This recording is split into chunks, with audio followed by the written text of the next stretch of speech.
Salut chers alchimistes, bienvenue dans cette nouvelle vidéo où nous allons décrypter ensemble les énergies qui vont nous accompagner pendant la nouvelle lune du 25 octobre 2022.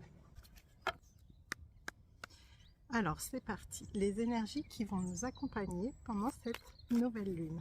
Nouvelle lune, je le rappelle, période où on pose nos intentions, on émet nos vœux, on se met au clair sur ce qu'on veut vraiment vivre, vers quoi on veut aller.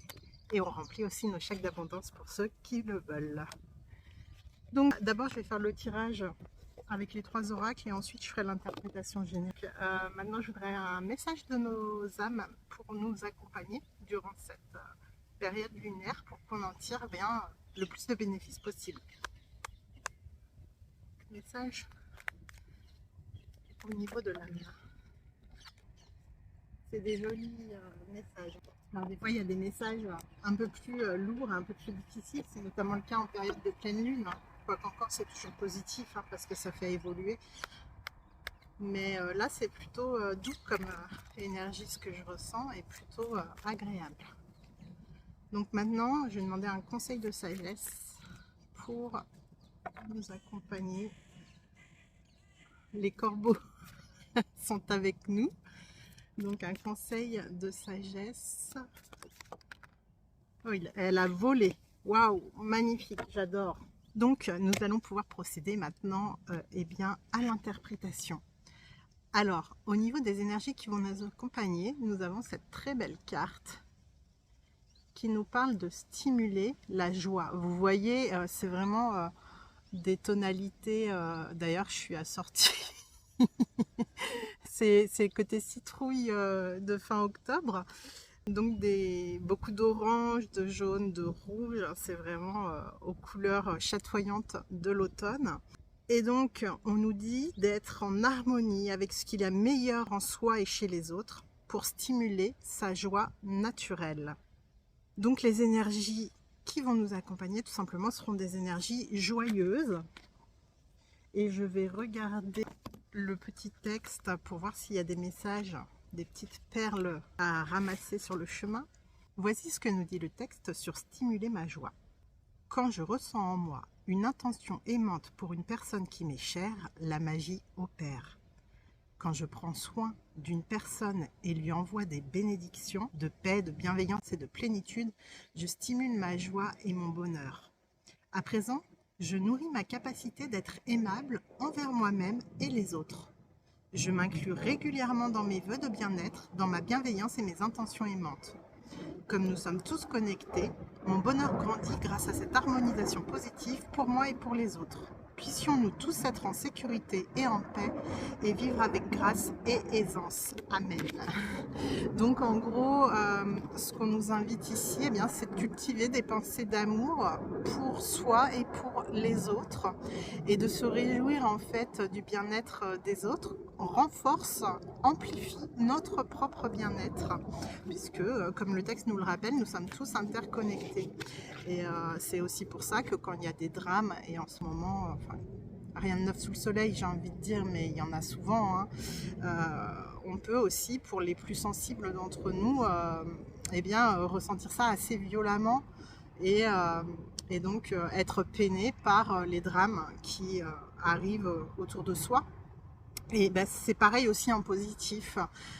Il y a 2 attitudes face au bonheur des autres, c'est soit on l'envie, on le jalouse, et c'est dit sans jugement, mais cette jalousie, en fait, elle n'est pas propice à notre bonheur, alors que la capacité, et on peut s'entraîner, on a tous cette capacité, il suffit juste de faire le choix de nous réjouir plutôt que de jalouser du bonheur des autres en fait. C'est un choix et une capacité à développer, et en fait le fait d'avoir cette capacité à se réjouir du bonheur des autres augmente notre propre sentiment de bonheur. En plus on se dit si c'est possible pour les autres, c'est aussi possible pour moi, et forcément ça nous met dans une meilleure énergie que de se dire l'autre il y arrive, si je jalouse l'autre c'est que je pense que ce que l'autre a ne m'est pas accessible. Oula, il y a tout qui s'envole. Avec le vent d'automne, c'est peut-être pas la meilleure chose à faire que de faire des vidéos en extérieur. Je vais aller ramasser ma carte. Alors les cartes qui ont volé, le flot, donc on voit bien le souffle divin qui emmène tout sur son passage, enfin tout ce qui n'est pas de l'ordre de la divinité, justement, par exemple la jalousie. Donc voilà pour les énergies qui vont nous accompagner, des énergies plutôt agréables. Et donc au niveau du message de l'âme, on a la carte émerger. Alors là on est plutôt dans une ambiance printanière, hein, avec cette petite pousse qui s'élève vers le soleil. Mais on a toujours ce jaune, hein, c'est bien présent. Et puis le vert de la guérison. Cette carte nous dit « J'émerge dans la lumière avec joie et aisance ». Il y a un corbeau qui vient de se poser à côté de moi, il est magnifique. Alors, le terme qui ressort une fois de plus dans cette guidance, c'est le mot « joie ».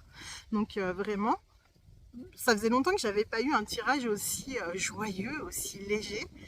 Ouais, c'est des énergies de joie qui vont nous accompagner et notre âme nous invite à nous ouvrir à ces énergies de joie. Là encore, je vais voir s'il y a des choses à récolter. Il y a toujours des choses à récolter, mais je ne le fais pas systématiquement. Mais là, je me sens appelée à lire le texte. Alors, ce que la carte signifie. Tout comme une nouvelle pousse sort du sol pour voir la lumière, vous émergez. Les idées et les choses qui couvent en vous depuis longtemps s'apprêtent maintenant à se manifester. Et c'est d'autant plus vrai si vous avez fait votre job, entre guillemets, pendant les périodes de pleine lune, à vous délester de ce qui vous dessert, des vieilles habitudes, des vieilles croyances qui vous plombent et qui freinent votre pouvoir de manifestation. Si vous avez fait ce nettoyage en vous, autour de vous, dans votre lieu de vie, dans votre être intérieur, eh bien, vous laissez la place pour que le nouveau émerge, votre nouveau vous, enfin le vous que vous aurez choisi d'incarner en fonction de l'idéal de vie que vous voulez vivre. Donc voilà, ce que votre âme veut que vous sachiez à travers cette carte, c'est une période passionnante pour vous, la saison des nouveaux départs. Les choses pour lesquelles vous patientez depuis longtemps sont sur le point de se manifester. Toutefois, c'est lorsqu'une nouvelle plante, c'est important là, toutefois c'est lorsqu'une nouvelle plante émerge de la terre qu'elle est la plus vulnérable. Elle doit être nourrie et protégée jusqu'à ce qu'elle soit assez forte pour vivre à la rudesse d'un climat. Alors prenez soin de vos rêves et de vous-même en ces temps de fragilité. Reposez-vous, mangez bien, buvez de l'eau en abondance et prenez des vins thérapeutiques. Soyez prêts, une voie nouvelle et plaisante vous attend. Donc l'idée de plaisir, de joie, encore une fois, est très présente. Maintenant, ce qui est important, ce que ça apporte de plus dans ce message par rapport à ce qu'on a déjà souligné, c'est l'idée que quand on s'apprête à vivre un nouveau départ, on est fragile, on est vulnérable, parce qu'on laisse derrière soi quelque chose qu'on connaissait bien pour aller vers quelque chose de tout nouveau. Et même si c'est quelque chose qui nous appelle et qui nous fait vibrer, eh bien ça peut nous rendre vulnérables, la nouveauté, parce qu'il y a cette zone d'inconnu qui fait peur à l'ego et au mental. Et j'ai aussi un point à souligner qui n'est pas dans le livret, mais qui me vient là comme ça, c'est quand vous êtes au début d'un nouveau projet, que vous plantez les premières graines et que vous apprêtez à concrétiser un rêve, n'en parlez pas forcément à tout le monde. Choisissez bien vos confidents parce que, comme le dit le texte, vous êtes vulnérable, vos idées nouvelles sont vulnérables. Et à ce moment-là, tant que vous n'avez pas encore avancé dans la concrétisation, si vous en parlez trop autour de vous et à des personnes qui ne sont pas forcément à même à vous encourager sur votre chemin, les personnes risquent de projeter sur vous leurs peurs, leurs filtres, leurs croyances limitantes et vous freiner dans cette émergence que vous êtes en train de connaître. Et comme vous êtes encore vulnérable au début de vos nouveaux projets, vous pourriez vous laisser influencer négativement par ces énergies. Donc voilà. Et maintenant, la dernière carte qui était le message de sagesse pour nous accompagner, c'est la carte du Condor. J'adore cette carte. Voilà, on le voit là, il y a la lune au milieu, le Condor au-dessus de la lune et au-dessus des montagnes. Vous allez vous dire, elle scotche sur les montagnes. Et pour moi, la symbolique de la montagne, c'est vraiment les difficultés à traverser. Hein. C'est quand on arrive en haut du sommet et qu'on voit, du coup, on a une vue d'ensemble du paysage et on comprend que ce qu'on croyait insurmontable ne l'était pas tant que ça une fois qu'on est au sommet. Pas forcément. Donc, cette carte nous parle d'espoir, de réussite inattendue et d'alliance sacrée. Elle nous dit « J'accepte la vie et je m'épanouis ». Alors, même si tout espoir semble perdu, la roue s'apprête à tourner. Encore une fois, on nous dit bien dans ces énergies lunaires qu'on est au seuil d'un nouveau départ. Et même si tout est sombre pour le moment, on nous invite vraiment à être dans cet optimisme parce que le nouveau départ n'est pas loin. D'ailleurs, je rappelle que la nouvelle lune, par définition, ce sont des énergies propices au nouveau départ.